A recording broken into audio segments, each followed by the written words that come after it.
From the front page of the Yonkers Statesman, July 27, 1916. Headline: Strike in Bronx causes disorder. The Union Railway Company's attempt to resume operations by manning cars in the Bronx this morning resulted in serious disorder. Altercations occurred and many men were arrested. The company officials announced that about 20% of the cars were running. Not a wheel moved after 8 o'clock last night on the 150 miles of double trackage on the street railways in the Bronx. Upon the arrival here of W. D. Mann, president of the Amalgamated Association of Street and Railway Employees of America, the motormen and conductors of all the street railways in New York City may be asked to join the trolley strike which has tied up lines in the Bronx and Westchester County. Headline: British prepared to renew attack. Heavy shelling of the German lines on the Somme front by the British is in progress.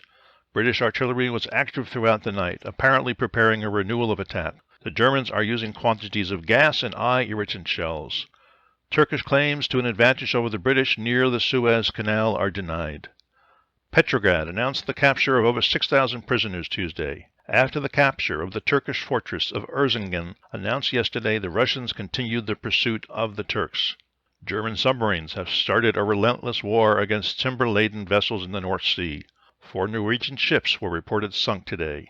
Lieutenant Otto Paraskbo, recently given a decoration for bringing down his 8th enemy airplane, has been killed in an air battle. Sir Edward Morris, Premier of Newfoundland, in an interview today declared that the Germans were beginning to realize that the war is practically finished.